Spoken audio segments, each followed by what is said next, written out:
గడిచినటువంటి కాలం అంతట్లో కూడా మనల్ని కాచి కాపాడినటువంటి దేవాది దేవునికి మొదటిగా వేలాది స్తుతులు స్తోత్రాలు చెల్లించుకుంటూ కూడి వచ్చిన మీ అందరికి కూడా దేవుని పేరిట వందనాలు చెల్లించుకుంటున్నాను.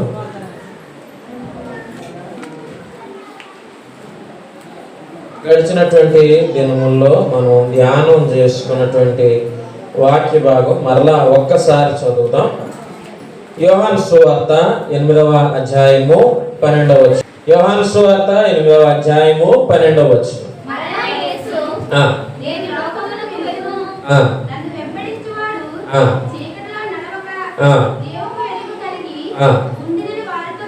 ఉండునని వారితో చెప్పాను. హల్లెలూయా, హల్లెలూయా.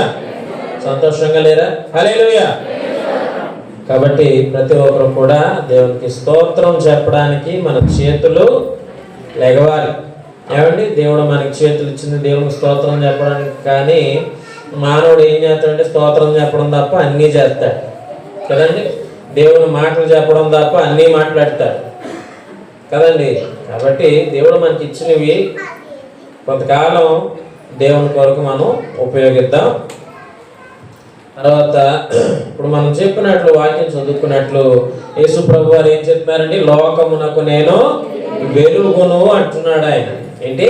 లోకమునకు నేను వెలుగును అంటే చీకటి నుంచి వెలుగులోనికి రప్పించగలిగేది నేను మాత్రమే.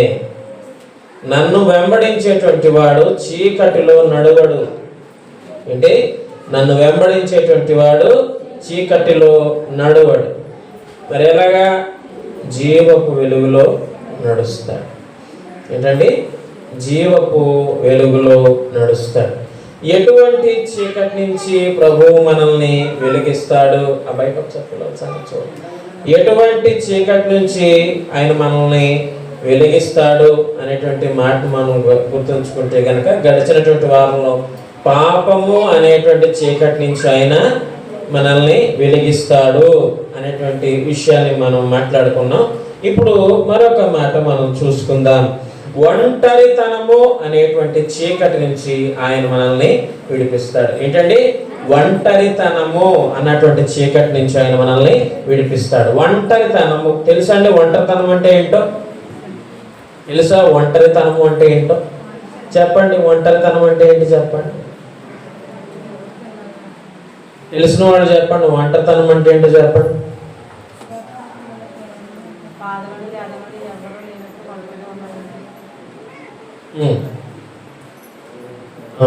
ఇంకా ఒంటరితనము అంటే అంటే ఒక మాటలో నేను చెప్తాను. ఒంటరితనము అంటే చుట్టూ ఎంతమంది ఉన్నా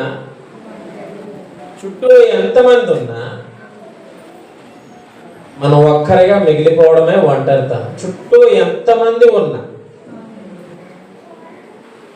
మనం ఒక్కరమే మిగిలిపోవడం ఒంటరితనం. అటువంటి ఒంటరితనం అన్న చీకటి నుంచి ఆయన మనల్ని విడుదల చేస్తాను అని అంటున్నాడు. ఏంటండి? విడుదల చేస్తాను. ఒంటరితనం అన్న చీకటి నుంచి వెలుగులోనికి నేను మిమ్ములను రప్పిస్తాను అని దేవుడు చెప్తా ఉన్నాడు. ఏమండి? మొదటి రాజుల గ్రంథము 19వ అధ్యాయము 4వ వచనం. మొదటి రాజుల గ్రంథము 19వ అధ్యాయము 4వ వచనం.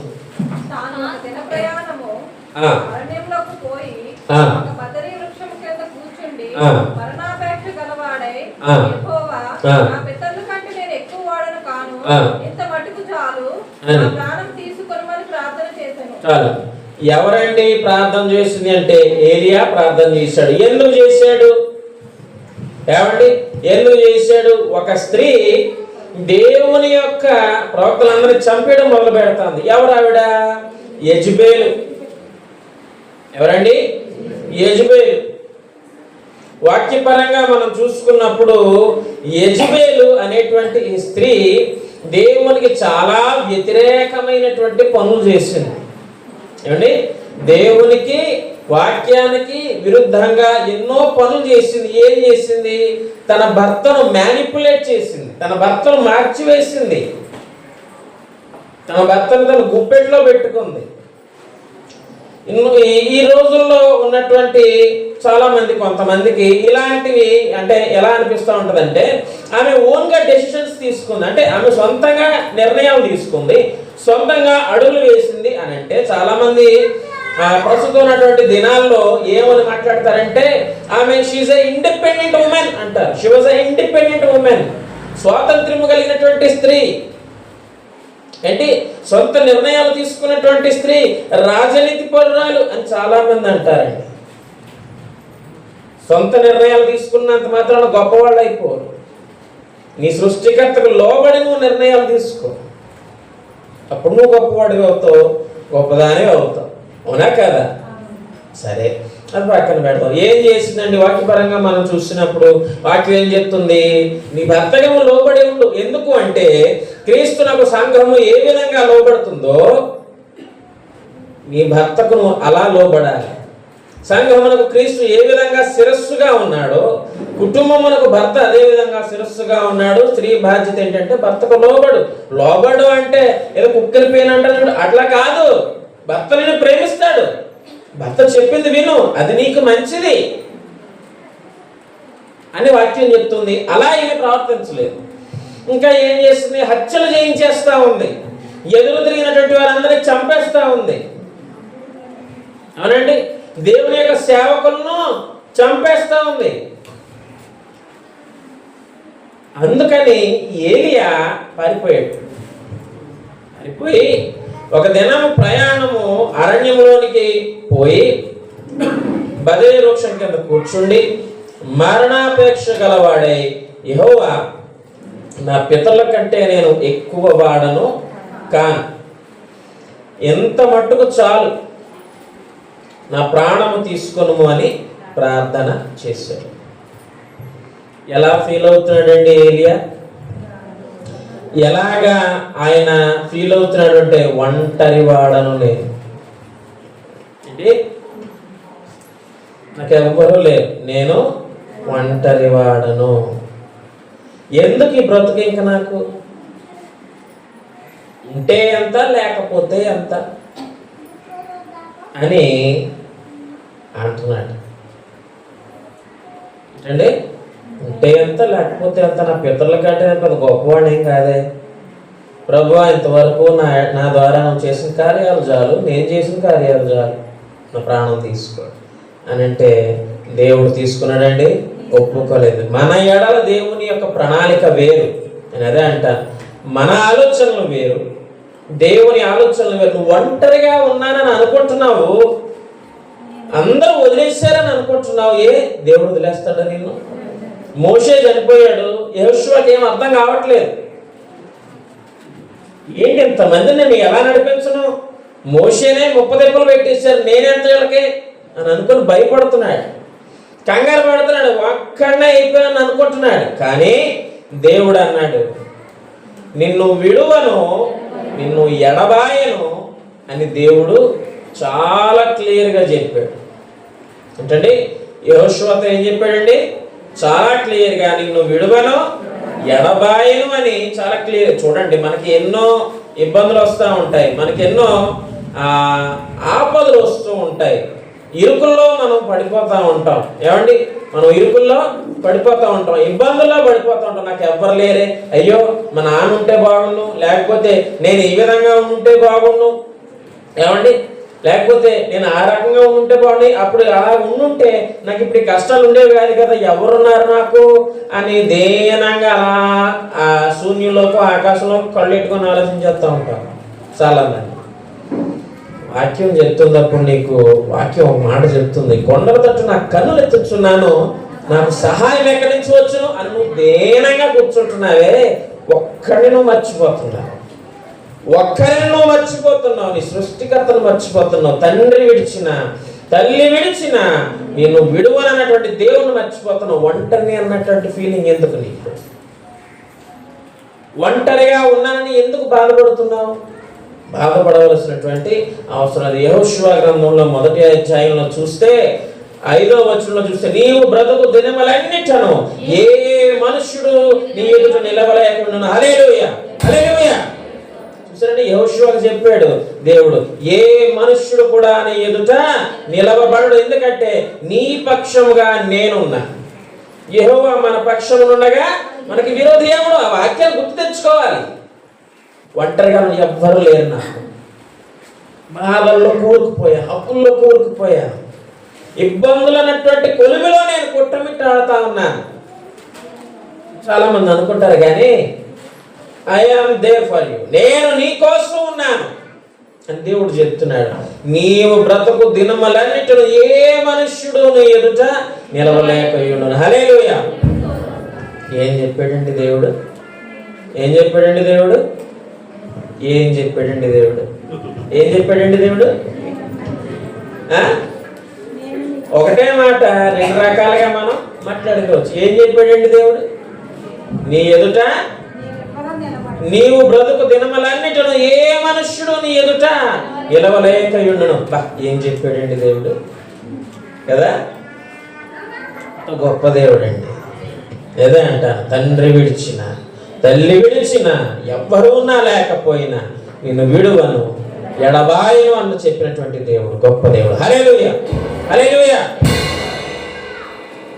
ఏలియా కూడా అలాగే బాధపడుతున్నాడు. ఎందుకు ప్రభువా, ఎందుకు తీసేసుకున్న పితలు గడ్డ పెద్ద గొప్పనేం కాదు, ఏం చేస్తాం, తీసేసుకో, అయిపోయింది. యెజబెల్ చేతిలో చచ్చే కంటే నువ్వే నా ప్రాణం తీసుకో అని దేవుని ప్రార్థన చేస్తున్నాడు. దేవుడు ఏలియాతో చేయించేటువంటి పనులు చాలా ఉన్నాయి కదా, ఉన్నాయా లేదా? ఏం చేసాడండి? దేవుని శక్తిని ఏలియా ద్వారా నిరూపించాడు. హల్లెలూయా. ఏం చేశాడండి? బయలుదేవతల యొక్క 450 మంది ప్రవక్తలు మట్టి కల్పించేలా చేశాడు దేవుడు. ఛాలెంజ్ చేశాడు. వెళ్ళి ఏమండి, ఛాలెంజ్ చేశాడు. నేను ఒక్కడనే, ఎవ్వరూ లేరు. 450 మంది ఉన్నారు. చూపిస్తాను నా దేవుని శక్తి ఏంటో నేను చూపిస్తాను. పెట్టండి ఆ పశువులను అక్కడ పెట్టండి, ఆ వధించినటువంటి పశువులను అక్కడ పెట్టండి, నీళ్ళు పోసేయండి శుభ్రం, ఆ చెక్కలు మొత్తం నీళ్ళతో తడిపేయండి. నా దేవుడు ఏం చేస్తుందో చూపిస్తానండి. అగ్ని స్తంభంలాగా అగ్ని వచ్చి మొత్తం కాల్చి వేసిందండి. హల్లెలూయా. నేను అదే అంటాను, ఒంటరిగా ఉన్నానని బాధపడకూడదు, ఒంటరిగా ఉన్నానని భయపడకూడదు. ఎందుకంటే నీ పక్షమున దేవుడు నిలబడున్నాడు. హల్లెలూయా. ఆ విషయాన్ని నువ్వు జ్ఞాపకం చేసుకున్న రోజు మన దేవుడు ఎవ్వడూ లేడు. అదవుతుందా? నిజమైనటువంటి క్రైస్తవుడు గుర్తుపెట్టుకోవాల్సింది ఏంటో తెలుసా? ఎవ్వరున్నా లేకపోయినా నా దేవుడు నాకున్నాడు. నేను ఒంటరి వాడిని కాదు, నేను ఒంటరి వాడిని. కాకులతో పోషించాడండి.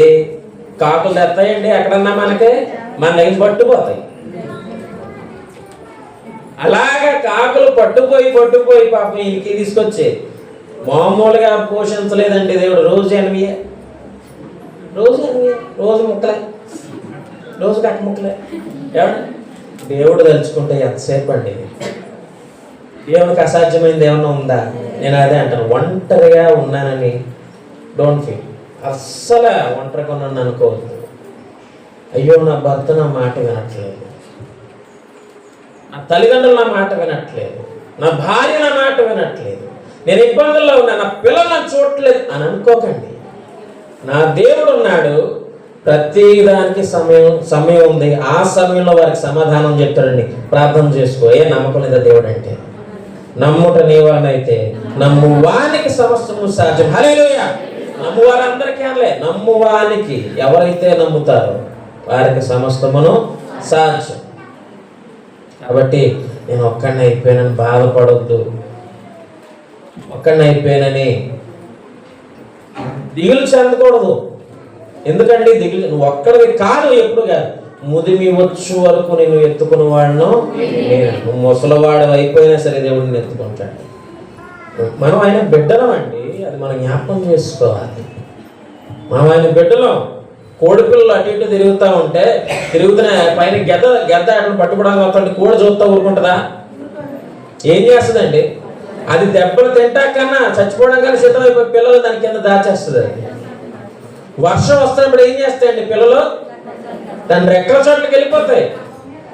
అలా కాపాడతాడండి మంది. హల్లెలూయా, హల్లెలూయా.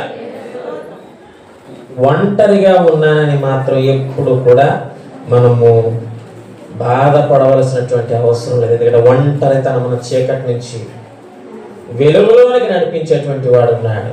ఆయనే యేసు ప్రభువాడు. నమ్మాలి, నమ్మి ప్రార్థన చెయ్యాలి, దేవునితో సహవాసం చెయ్యాలి, దేవునితో నడవాలి. చాలాసార్లు చెప్పాను, క్రైస్తవుడు అంటే బైబిల్ పట్టుకొని చర్చికి వెళ్ళిపోయినంత మాత్రాన క్రైస్తవుడు కాడు. అర్థమవుతుందండి?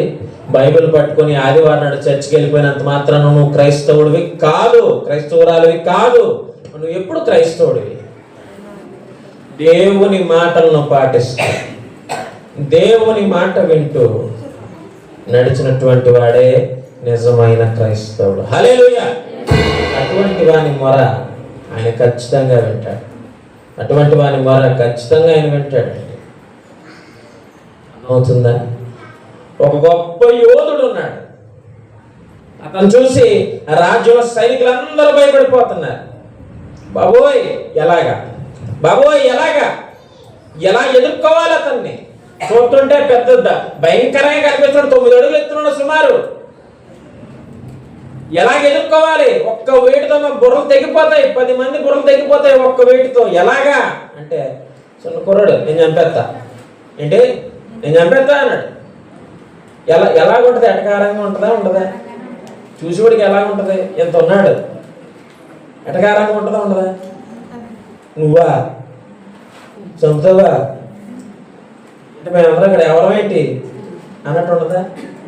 ఉంటుందా ఉండదా? సరే గుడిలో మెల్ల పంపిద్దాం, ఏమైంది అనుకున్నాడు సౌలు. అంతే కదా. వాళ్ళు ఏం చేద్దాం, ఏదో ఒకటి ఎవడో ఒకటి వెళ్తానంటాడు కదా, చూద్దాం. గుడ్డి కన్నా మెల్ల బెటర్ కదా, అంతే కదా. ఓకే అనుకుని వెళ్ళాడు. తెగ తగిలించేసాడండి మీద.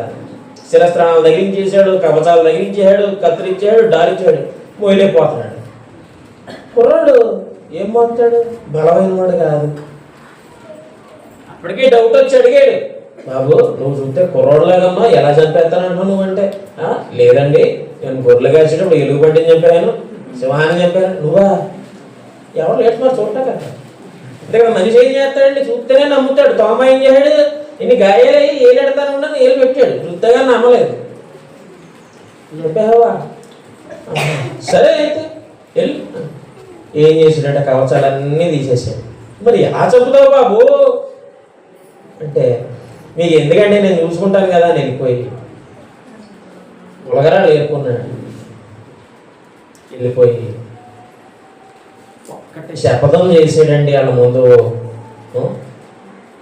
ఒక్కట మాట అన్నాడండి, నేడు ఈ ఫిలిష్తీయులందరినీ కూడా నా దేవుడు చేతికి అప్పగిస్తాడు అని అంటా ఉంటే, నేను కుక్కనా అలా తిడుతున్నావు అన్నాడు.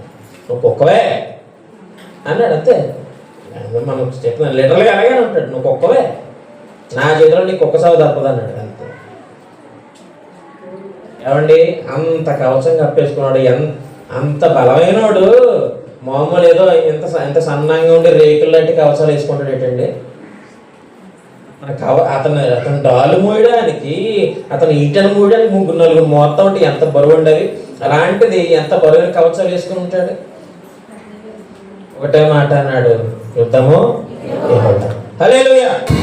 యుద్ధము యెహోవాదే, దేవుడే చూసుకుంటాడు, నేను కాదు. ఒకే ఒక్క రాయి వేసాడు ఒడిసెలతో, నొసటం తగిలింది, పడిపోయాడు. గబ పరిగెట్టి వరలో ఉన్న కత్తి స్పీక్ నరికేశాడు. దెబ్బకి ఫిలిష్తీయులందరూ పారిపోయాడు. దావీదు ఎంతమంది ఏంటండి, ఎంతమందిని వేసుకొచ్చాడు దావీదు గుంపుని? దావీదు ఎంతమంది గుంపుని వేసుకొచ్చాడండి? ఒక్కడే వచ్చాడు, ఒక్కడే నిలవబడ్డాడు. దేవుని మీద నీకు నమ్మకం ఉంటే నువ్వు ఒక్కడివి చాలు. మన కళ్ళ ముందు ఎన్నో గొలియాతులు కనబడుతూ ఉంటాయి. మన కష్టాలే మన గొలియాతుల్లా కనబడుతూ ఉంటాయి. వాటిని చూసి నువ్వు భయపడితే దేవుని నువ్వు అవమానపరిచినట్లు. నాకు నమ్మకం ఉందని చెప్పి కూడా నువ్వు భయపడితే దేవుని అవమానపరిచినట్లే. ఒక్కడవే అని అనుకోవద్దు. ఎన్నిసార్లు చెప్పాలి నీకు? నువ్వు ఒక్కడవే కాదు, నేను ఉన్నాను నీకు అని మనకి ఎన్నోసార్లు చెప్తున్నాడు ఆయన. ఎందుకండి దేవుడు మనకు ప్రతిసారి మన వెంట నిలవబడుతున్నాడు? ఎందుకండి మన కోసం అలా నిలవబడుతున్నాడంటే ఒకటే మాట వాక్యం చెప్తుంది, దేవుడు లోకమును ఎంతో ప్రేమించాడు. ఎంత ప్రేమించాడంటే నీ కోసం నా కోసం శిలువ మీద మరణించేంతటి ప్రేమ. హల్లెలూయా. దేవుడు మనకు తోడుగా ఉంటాడు. నమ్ము, నమ్మాలి. చూడండి, బైబిల్లో ఒక మాట ఉంటుంది, నువ్వు నమ్మకం కలిగి కొండ నాకు వెళ్ళి సముద్రం జరిపి పడుకో అంటే పడిపోతుంది అన్నాడు దేవుడు. అనండి పైగా అనేస్తాం, అందరం అనాలి అని అనేస్తాం. మనలో ఎంతదంటగా లోపల ఉంటుంది, ఎక్కడొచ్చినది అది ఎంతదంటవా? ఆవగింజంత విశ్వాసం ఉంటే చాలు. ఆవగింజ కూడా కనిపించేటువంటి రోజులు కాదు. ఏంటంటే బయట మనల్ని ఎవరన్నా భయపెడితే భయపడిపోవాలి. ఎందుకు భయపడాలి? చంపేస్తే ఏమైపోతుంది? ఎక్కడికి వెళ్తావేంటి? చంపేస్తే ఎక్కడికి వెళ్తావు?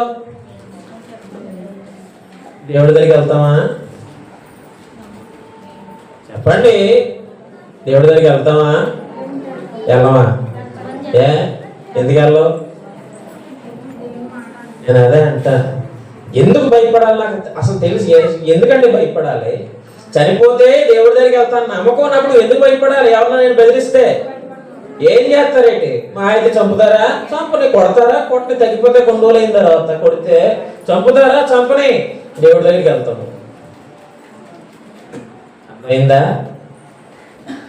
ఏం చేస్తారండి? మహా అయితే మనల్ని చంపగలరేమో, దేవుని వాక్యాన్ని చంపగలరా?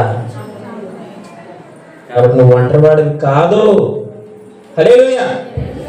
అదే అంటాడు, ఆ ఒంటరైనటువంటి మనిషి ఏలియా 450 మంది ముందుకెళ్ళి నేను ఒక్కడే వచ్చి ఏం చేస్తారు అన్నాడు. ఆ బాలుడైనటువంటి దావీదు బలవంతుడైనటువంటి గొలియా దగ్గర నేను ఒక్కడే వచ్చి ఏం చేస్తావు నువ్వు అన్నాడు.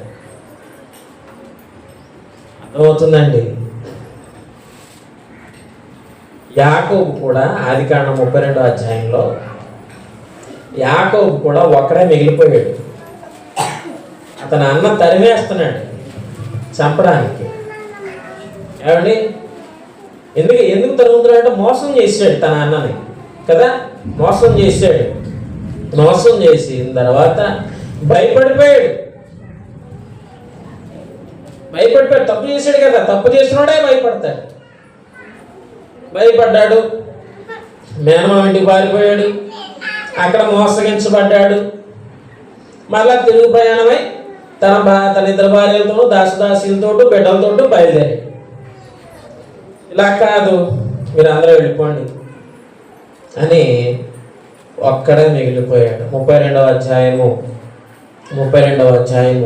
23 నుంచి 30 వచనాలు చూద్దాం. ఆదికాండం 32వ అధ్యాయము 23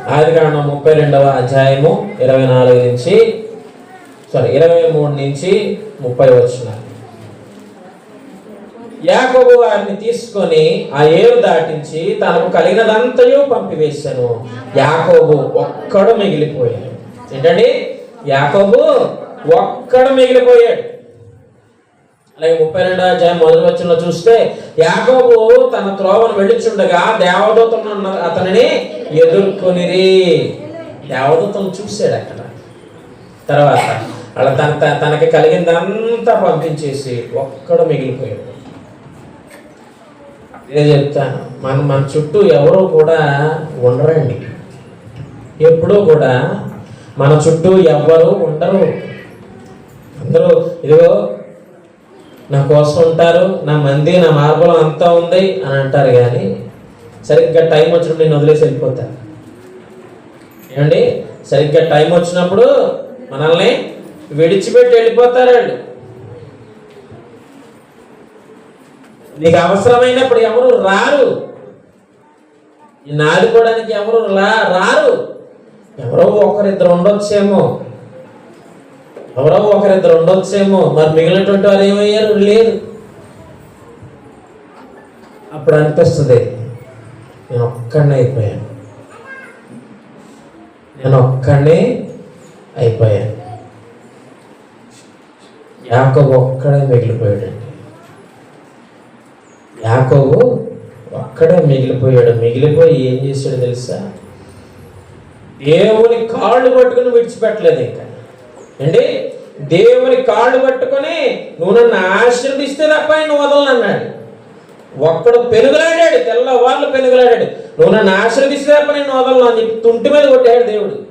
కొట్టేస్తే తుంటి జారిపోయింది, అయినా వదలలేదు. నువ్వు నన్ను ఆశీర్వదిస్తావా? ఆ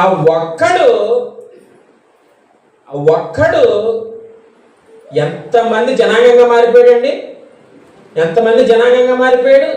ఎన్ని జనాంగాలు వచ్చాయి యాకోబు నుంచి? ఎన్ని వంశాలు వచ్చాయి?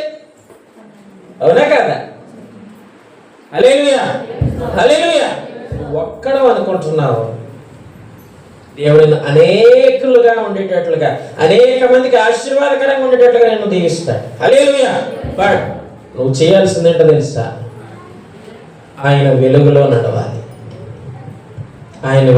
నడవాలి. మనలో ఒకవేళ మనం ఇబ్బంది పడుతున్నాం, కష్టపడుతున్నాం అంటే ఒక్కసారి మనల్ని మనం ప్రశ్నించుకోవాలి, నేను ఏం చేస్తున్నాను? చాలాసార్లు చెప్తాను, మనల్ని మనం ఎవరో మనల్ని అడగరండి, మనమే అడగాలి, మనమే ప్రశ్నించుకోవాలి. నేను ఏం చేస్తున్నాను? నేను ఎలా ఉన్నాను? దేవుని దృష్టికి నేను నడిచేటువంటి నడక సరైందా కాదా? నేను ఎలా బిహేవ్ చేస్తున్నాను? అసలు నా తల్లిదండ్రుల లెవెల్ నేను ఎలా బిహేవ్ చేస్తున్నాను? సమాజంలో నేను ఎలా బిహేవ్ చేస్తున్నాను? పెద్దల ఎదుట నేను ఎలా బిహేవ్ చేస్తున్నాను? దైవజనులతో నేను ఎలా ఉంటున్నాను? ముఖ్యంగా దేవుని దృష్టిలో నేను ఎలా ఉన్నాను? చదువుదాం ఒకసారి 24-30. ఒకనాడు తెల్లవారు వరకు అతనితో పెనుగులాడాను, తాను అతన్ని గెలవకున్నట్టు చూచి తొడగూటి మీద అతన్ని కొట్టాను. అప్పుడు అతడు ఆయనతో పెనుగులాడటం వలన యాకోబు తొడ గూడు వసిలెను. ఆయన తెల్లవారుచున్నది కనుక నన్ను పోనిమ్మనగా అతడు నీవు నన్ను ఆశీర్వదించితేనే గాని నిన్ను పోనీయను అనెను. ఆయన నీ పేరేమన్నాడుగా అతడు యాకోబు అనెను. అప్పుడు అతడు నీవు దేవునితోనూ మనుషులతోనూ పోరాడి గెలిచితివి కనుక. చూసారా, ఎవరితో పోరాడాడండి? దేవునితో పోరాడాడు, మనుష్యులతో పోరాడాడు కనుక ఇక మీదట నీ పేరు ఇశ్రాయేలే. ఏంటండి? ఇశ్రాయేలే. హల్లెలూయా. ఇశ్రాయేలు అంటే అర్థం ఏంటో తెలుసా? దేవునితో పోరాడువాడు అని అర్థం. దేవునితో పోరాడుతున్నామండి మనం. దేవునితో పోరాటం అంటే మనకి ఏంటి? కర్రలెట్టుకెళ్ళిపోవడమో, చేతులతో ఎట్టుకెళ్ళిపోవడం, బిందెలెట్టుకెళ్ళిపోవడం, గరిటెలెట్టుకెళ్ళిపోవడం, ఇదే పోరాటం అంటే మనకి. లేకపోతే ఇంక భర్తతోటి ఇంకా నలగొట్టడం, భర్తల మాటలతో, అదే పోరాటం మనకి. అది కాదండి పోరాటం. మనుషులతో పోరాటం అంటే సాక్షిగా నిలవబడు, సాక్షిగా పోరాడు మనుషులతో. నిన్నేమన్నా ఇబ్బంది పెడుతున్నా క్షమించు, అది పోరాటం. నిన్ను ఇబ్బంది పెట్టేటువంటి వారు ఉంటారు. ఏమండి, ఇబ్బంది పెట్టినటువంటి వారు ఎవరైనా ఉన్నారా? ఉంటారు. ఇబ్బంది పెట్టేటువంటి వారు ఉంటారు, వాళ్ళు ఇబ్బంది పెడుతూనే ఉంటారు. శోధన సహించువాడు ధన్యుడు. చీకటి నుంచి నిన్ను వెలుగులోనికి రప్పించేటువంటి వాడు ఒక ఆయన ఉన్నాడు. ఆయన నమ్ముకు, ఆయనతో పోరాడు. యాకోబు ఎలా పోరాడాడండి? నువ్వు నన్ను ఆశీర్వదించితేనే కానీ నేను నిన్ను వదలను.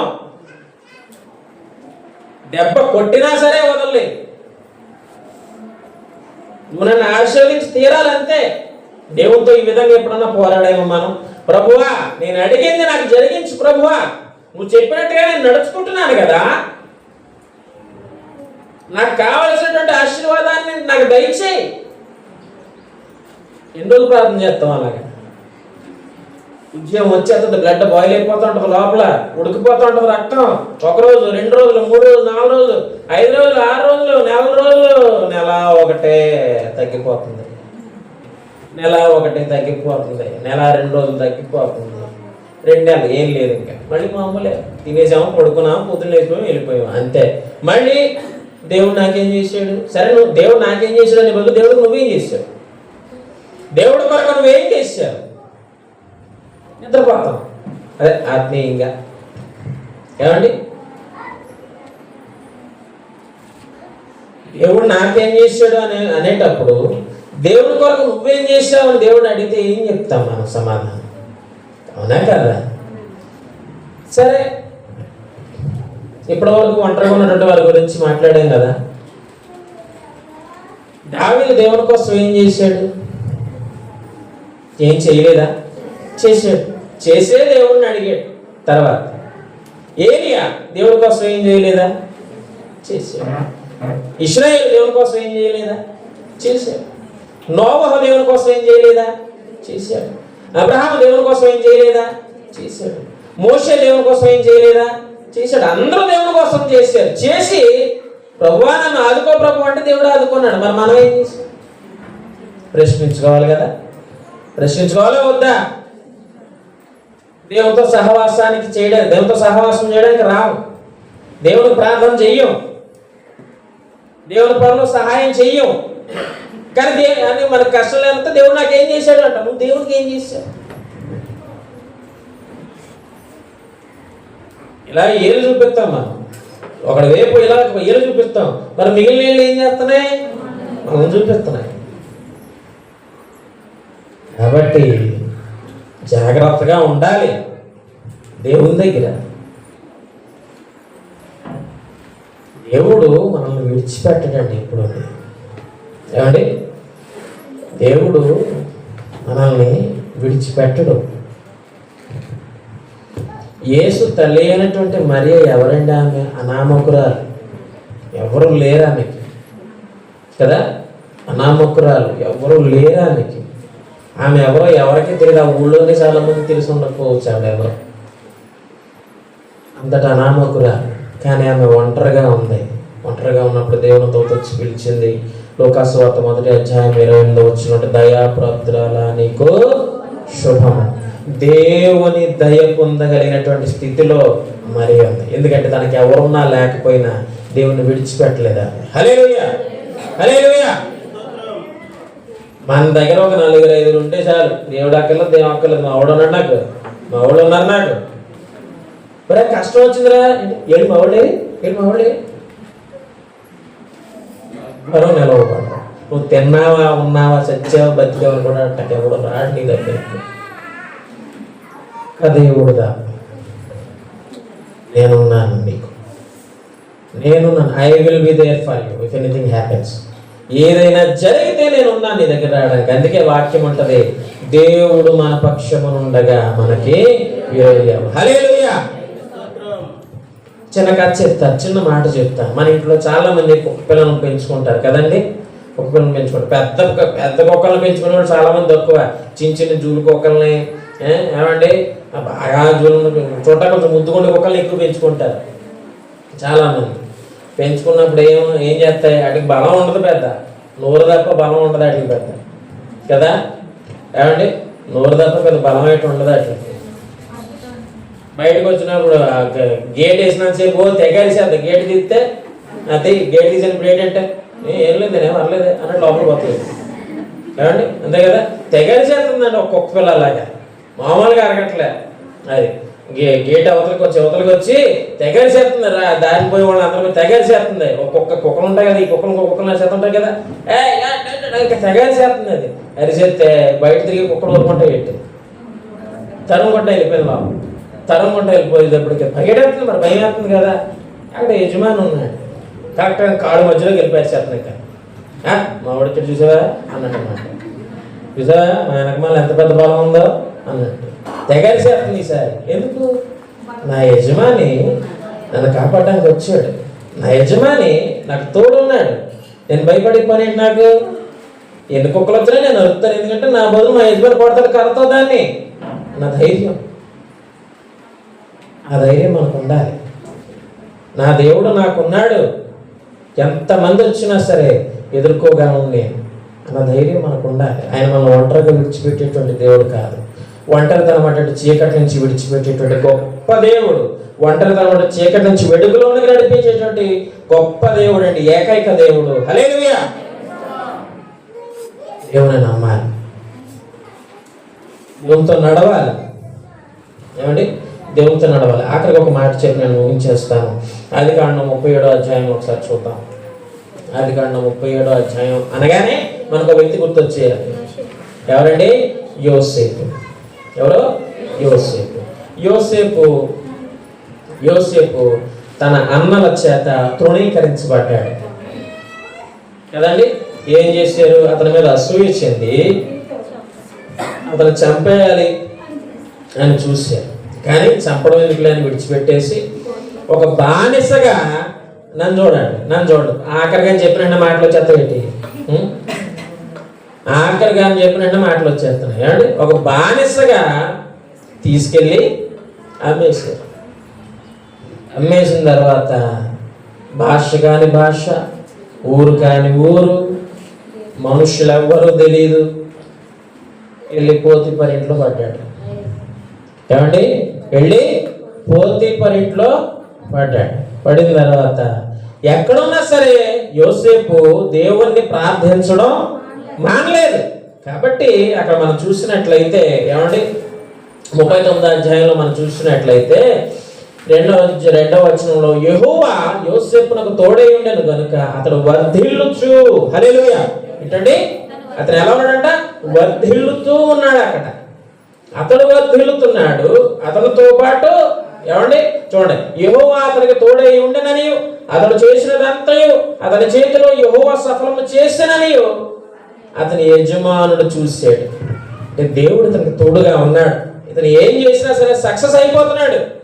ఏం పని చెప్పినా సరే ఆ పనిలో సాధించుకొచ్చేస్తున్నాడు. ఆ పని ఇతనికి దేవుడు తోడై ఉన్నాడు. ఆయన గమనించి ఆ ఇంటి మొత్తం బాధ్యత పోతీఫర్ ఏం చేశాడు? యోసేపుకి వదిలేసాడు. వదిలేస్తే యోసేపు ఏం చేశాడండి? చాలా చక్కగా నిజాయితీగా ఎవరన్నా మన ఇంటికి మన మీద ఇంటి పని ఎవరైనా ఫర్ ఎగ్జాంపుల్ ఈ రోజుల్లో ఎవరైనా ఇంటి పని మొత్తం వదిలేసాడు అనుకోండి, డబ్బులు గిబ్బులు లేకపోతే సామాన్లు మొత్తం వదిలేసిన తర్వాత బాబు నువ్వు చూసుకొని బయటికి వెళ్ళి వస్తాను, నెల రోజుల తర్వాత వస్తానంటే నెల రోజులు వచ్చిన తర్వాత ఇల్లు ఉంటుంది కానీ లోపల ఏంటి ఉండదు. నా ఇల్లేనా అని అనిపించేలా చేస్తారు జనాలు ఈ రోజుల్లో. ఇది నా ఇల్లేనా, నేను తక్కువ ఇచ్చాయని అనుకుంటారు.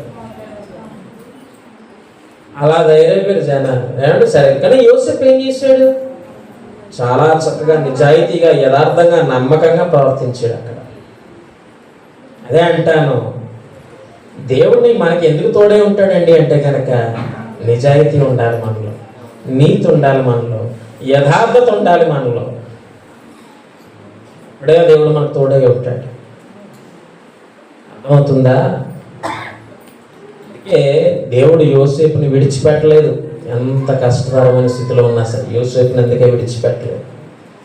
ఏమండి, యోసేపుని ఆ పోతీఫర్ భార్య ఇబ్బంది పెట్టాలని చూసిన అమ్మాను నాకు తల్లి లాంటి దాన్ని, ప్రతి ఇంట్లో ప్రతి దాని మీద నాకు అధికారం ఇచ్చాడు, కానీ పోతీఫర్ నీ మీద నాకు అధికారం లేదు అని ఆమె నుంచి తప్పించుకొని పారిపోయాడు. పాపం నుంచి పారిపోయాడు, దూరంగా పాపం చేయకుండా పారిపోయాడు. అదే ఈ రోజులో నా రెడీ అంటాడు కదా, తప్పు చేయడానికి, పాపం చేయడానికి, వ్యభిచారం చేయడానికి రెడీ, నేను రెడీ అంటాడు. సరే, యోసేపుకి దేవుడు ఎందుకు తోడైనాడో చెప్తున్నాను. అందుకే పారిపోయాడు, పాపం చేయకుండా పారిపోయాడు. పారిపోయిన తర్వాత దేవుడు విడిచిపెట్టాడా? బంధించేశారు, అతన్ని జైల్లో వేసారు. అయినా దేవుణ్ణి యోసేపు విడిచిపెట్టలేదు. దేవుడు యోసేపుని విడిచిపెట్టలేదు. ఏమండి చూడండి 21వ వచనం, అదే అధ్యాయం 21వ వచనం. అయితే యెహోవా యోసేపునకు తోడై ఉండి అతని యందు కనికరపడి అతని మీద ఆ చెరసాల యొక్క అధిపతికి కటాక్షము కలుగునట్లు చేశాను. హల్లెలూయా. దేవుడిని విడిచిపెట్టినప్పుడు దేవుడు మనల్ని కూడా విడిచిపెట్టడు, అలా కాచి కాపాడుతూ ఉంటాడు దేవుడు. ఆ చెరసాల యజమానికి ఇతని మీద ప్రేమ కలిగేటట్లుగా చేశాడు దేవుడు. అర్థమైందండి? దేవుడు ఏం చేస్తాడు నాకు అంటే ఇతరుల ద్వారా నీకు సహాయం చేస్తాడు దేవుడు. ఇతరుల ద్వారా ఆ చెరసాల యజమానికి యోసేపు మీద కనికరం కలిగేటట్లుగా, కటాక్షం కలిగేటట్లుగా దేవుడు చేశాడు. చేసిన తర్వాత అదొక ఎత్తు. ఆ అంకం అయిపోయింది కదా, ఆ స్టేజ్ దాటిపోయిన తర్వాత రాజుకు ఒక కళ వచ్చింది. ఎవరో చెప్పలేకపోతే అతనితో తోటిగా ఉన్నటువంటి ఒక ఖైదీ, ఇంతకుముందు అతనితో సెల్మేట్గా ఉన్నటువంటి ఒక ఖైదీ, ఇలాగా ఒక అతను ఉన్నాడండి, కళలకి అర్థాలు చెప్తాడు, అతని వల్లనే నేను ఈరోజు ఇక్కడ ఉన్నాను, సరే అతను తీసుకురండి అంటే యోసేపు రాజుకు వచ్చిన కళని ఏం చేశాడు? భావాన్ని చెప్పాడు. చెప్తే వెంటనే ఏం చేశాడండి ఫరో?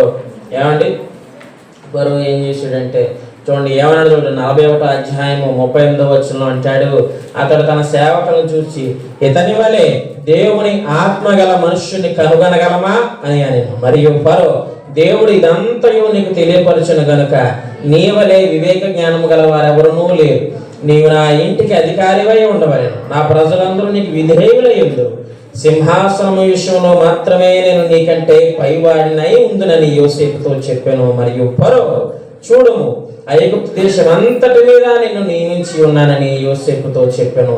మరియు ఫరో తన చేతిని ఉన్నటువంటి ఉంగరము తీసి యెహోవా చేతిని పెట్టి సన్నపు నారబట్టలు అతనికి తొడిగించి అతని మెడకు బంగారు గొలుసు వేసి తన 2వ రథం మీద అతన్ని ఎక్కించి అప్పుడు చూడండి వందనము చేయుడని అతని ముందర జనులు కేకలు వేసి అట్లా ఐగుప్తు దేశం అంతటి మీద అతన్ని నియమించను. మరియు ఫరో యోసేపుతో, ఫరోను నేనే, అయినను నీ సెలవు లేక ఐగుప్తు దేశం అందంతటను ఏ మనుష్యుడును తన చేతినైనను కాలినైనను ఎత్తకూడదని చెప్పాను. హల్లెలూయా.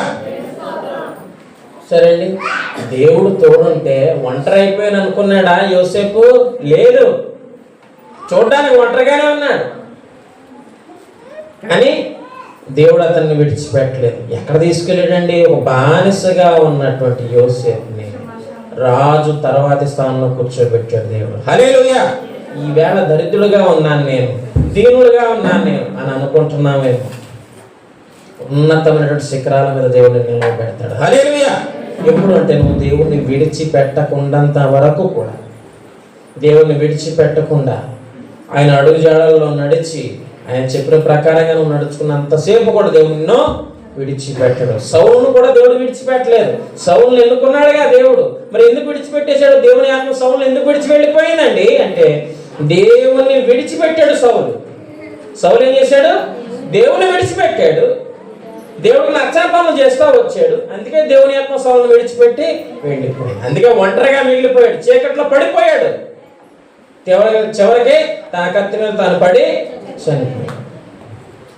కానీ వీళ్ళందరూ అలా కాదే, దేవుడిని విడిచిపెట్టలేదు వీళ్ళు, దేవుడు చెప్పినట్లుగా నడుచుకున్నారు వీళ్ళు, అందుకే దేవుడు కూడా వారిని విడిచిపెట్టదు. చీకటి అనేటువంటి దాని నుంచి వెలుగులోనికి, ఒంటరితనం అనేటువంటి చీకటి నుంచి వెలుగు అనేటువంటి జీవితంలోకి దేవుడు వారిని తీసుకొచ్చాడు. హల్లెలూయా. కాబట్టి నేను ఒకటే చెప్తాను, నేను ఒంటరివాడిని అయిపోయాను, ఒంటరిదాన్ని అయిపోయాను, నాకెవ్వరూ లేరు. ఏమండి? నాకెవరూ లేరు, నాకెవరు సహాయకులు లేరు, నాకు సహాయం చేసేవాళ్ళు ఎవరు లేరు, నన్ను ఆదుకునేవాళ్ళు ఎవరు లేరు అని అనుకోవద్దు. నా దేవుడు ఉన్నాడు, నా సృష్టికర్త ఉన్నాడు, నా గొప్ప దేవుడు ఉన్నాడు, నా కోసం తన రక్తాన్ని ఇచ్చి నన్ను కొన్నటువంటి దేవుడు ఉన్నాడు, నా కోసం శిలువ మీద మరణించినటువంటి నా దేవుడు ఉన్నాడు అని మాత్రం జ్ఞాపకం పెట్టు. ఎవరండి తన బిడ్డల కోసం చనిపోయినటువంటి వారు? ఎవరండి తన జనుల కోసం చనిపోయినటువంటి వారు? కేవలం యేసు ప్రభువారు మాత్రమే. హల్లెలూయా. అందుకే అంటాను, యోషోది నిన్ను విడువను ఎడబాయి. నీవు బ్రతికి ఉన్నంత వరకు కూడా ఎవ్వరూ నీ దగ్గరికి రాలేరు, రానివ్వను అన్నాడు దేవుడు. చూసారండి? అంటాను, దేవుని విడిచిపెట్టనంత వరకు దేవుడు కూడా నిన్ను విడిచిపెట్టాడు. దేవునితో సహవాసం చేస్తే సమాధానం కలుగుతుంది, అలాగున నీకు మేలు కలుగుతుంది. హల్లెలూయా. కాబట్టి ఎప్పుడు కూడా నేను ఒంటరిని అయిపోయాను, ఒక్కడిని అయిపోయాను, లేకపోతే ఇప్పుడు ఒక పెద్ద కార్యాన్ని పెట్టుకున్నాను, సుజాత చెప్పింది కదా నేను ఒక్కదాన్ని అయిపోయాను, ఎవరు లేరు, దేవుడు ఉన్నాడు. ఎవరు లేరుగా, దేవుడు ఉన్నాడు, దేవుడే నడిపిస్తాడు, దేవుడే గొప్పగా కార్యాన్ని జరిగిస్తాడు. హల్లెలూయా. కాబట్టి దేవుడు మనల్ని విడిచిపెట్టాడు. మాటలు మనందరిలో ఫలించాలని కోరుకుంటూ ఈ మాటలు ఇంతతో ముగిస్తాం.